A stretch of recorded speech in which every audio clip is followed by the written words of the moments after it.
नमस्कार विद्यार्थी मित्रांनो, उद्या तुमची RBI ऑफिस अटेंडंटची एक्झाम आहे.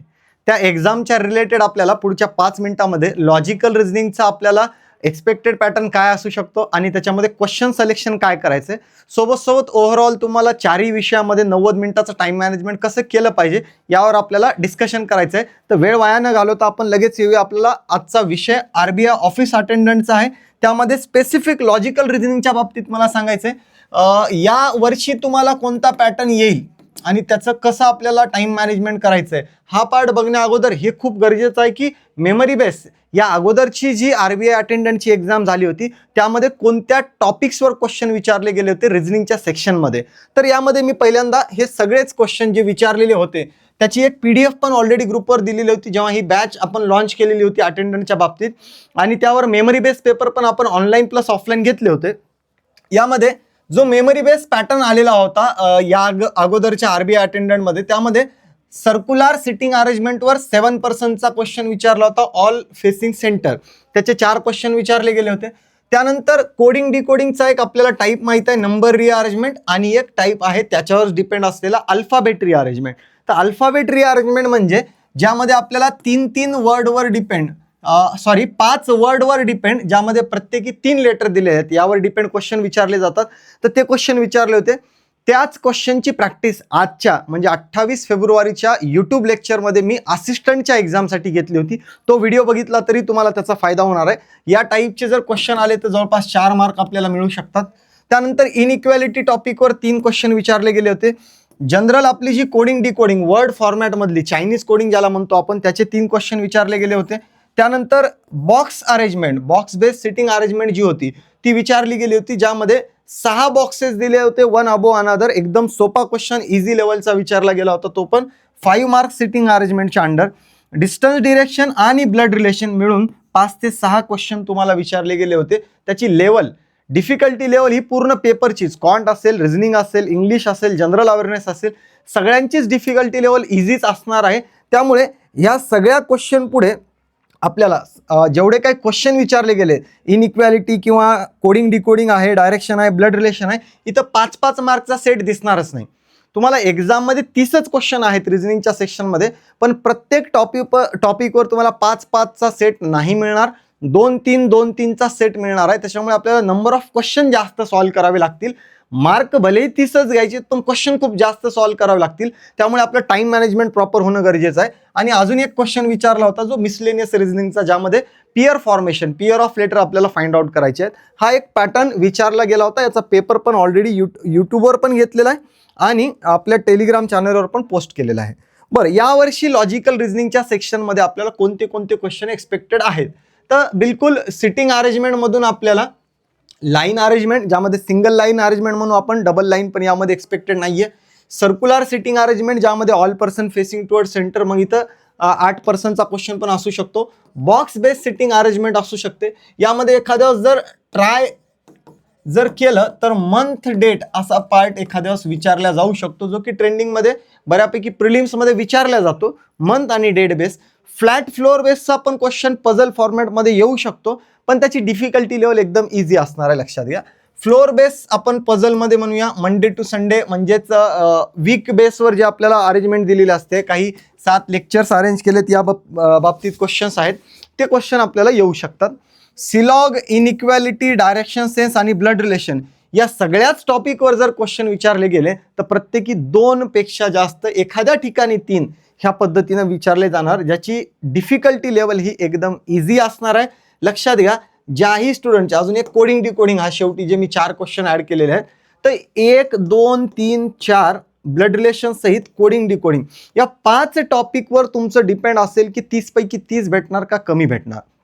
ज्यांचेही या 5 टॉपिकचे, म्हणजे आपण मिसलेनियस रिझनिंग ज्यांना म्हणतो, हे कमी वेळात सॉल्व्ह होतील, आपोआपच त्यांना सिटिंग आणि पझल सॉल्व्ह करण्यासाठी वेळ जास्त उरणार आहे आणि 30 पैकी 30 मार्क घेण्याचा स्कोप आपल्याला असणार आहे. मग आता समजा हा मिळता जुळता पॅटर्न आला तर तुम्हाला क्वेश्चन सिलेक्शन कसं करायचं रिझनिंगच्या सेक्शनमध्ये आणि बाकीचा आपल्याला ओव्हरऑल पॅटर्न कसा असणार आहे.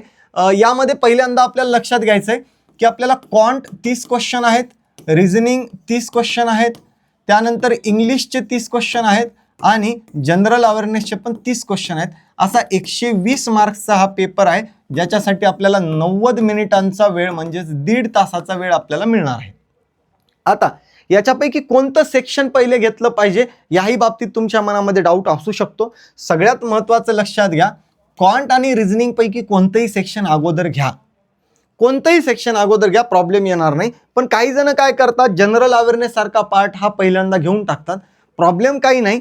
काय होतं याच्यामध्ये, जीए सारखा क्वेश्चन आपण मागच्या 30-40 दिवसापासून क्वेश्चन वाचतोय, या PDF वाचतोय, त्या PDF वाचतोय, 2-4 महिन्याचं कंटिन्यू रीडिंग चालू आहे.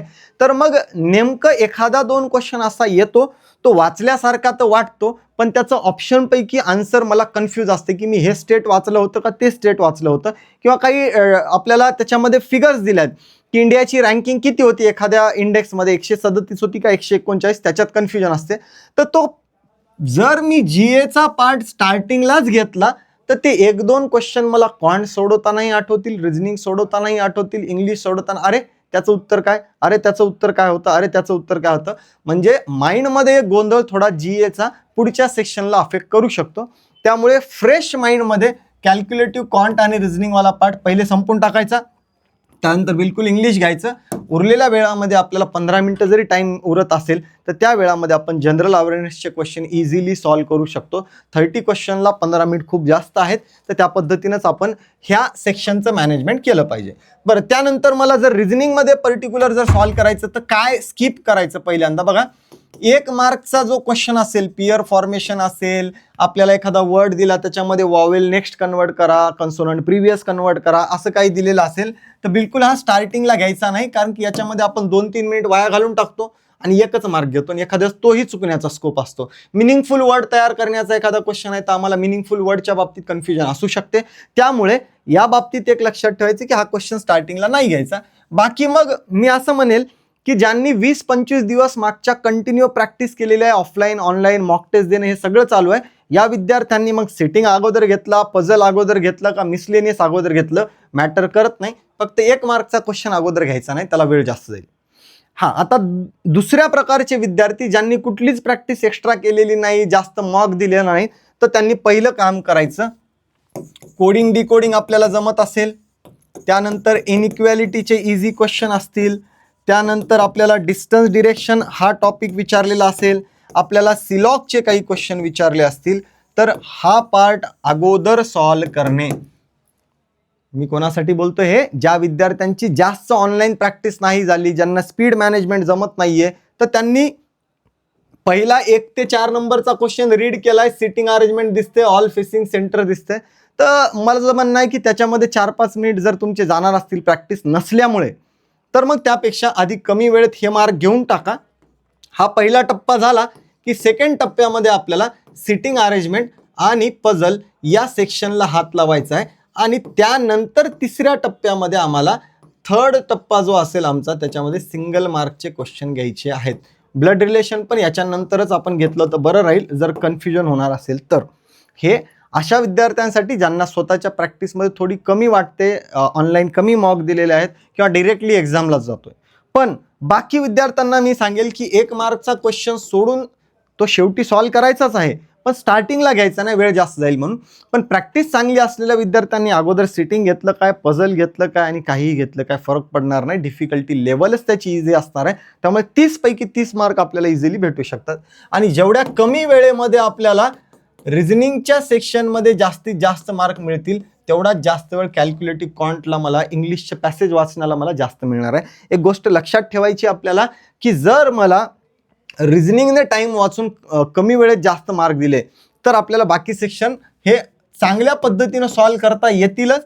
आणि दुसरी सगळ्यात महत्त्वाची गोष्ट, quant plus LR plus English या सगळ्या सेक्शनमध्ये तुम्हाला बिलकुल 90 पैकी मी म्हणेल की 85+ मार्क घेण्याचा स्कोप आहे. 30 पैकी 85 किंवा 90 पैकी 90ही घेण्याचा स्कोप आहे. मी हे 5 मायनस केलेत ते फक्त आणि फक्त इंग्लिशचे असू शकतात. बाकी मग तुम्हाला क्वांट सोपं, सिंगल लाईनर अरिथमॅटिकचे क्वेश्चन्स, बाकी इझी क्वेश्चन्स येणार आहेत. त्यामुळे या बाबतीमध्ये बिलकुल कमी वेळेत मार्क भेटले तर GA तुमचं डिसाईड करेल की तुमचा स्कोर किती वाढणार आहे. कारण की GA मध्ये आपल्याला सॉल्व्ह काही नाही करायचं, वाचलेलं आठवायचं आहे.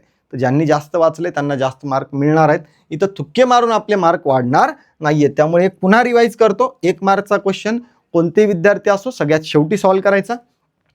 ज्या विद्यार्थ्यांना थोडा डाऊट आहे स्पीडच्या बाबतीत, आपल्या ॲक्युरेसीच्या बाबतीत, त्यांनी पहिले ह्या पार्ट सॉल्व्ह करून घ्यायचा आहे, नंतर सिटिंग पझल, ब्लड रिलेशन आणि शेवटी 1 मार्क. बाकी ज्यांना आपल्याला कॉन्फिडन्स आहे, मागच्या 30 दिवसामध्ये चांगल्या प्रॉपर मॉक दिलेले आहेत, बिलकुल सिटिंगपासून चालू केलं तरी प्रॉब्लेम येणार नाही. पण फॉर बेटर साईड म्हणू आपण की हा पार्ट जर आपण आधी कमी वेळेत केला तर मग सिटिंग पझलला इझिली वेळ देऊन आपण सॉल्व्ह करू शकतो. ओके, एवढाच पार्ट मला तुम्हाला या RBI अटेंडंटच्या एक्झामच्या बाबतीत सांगायचा होता.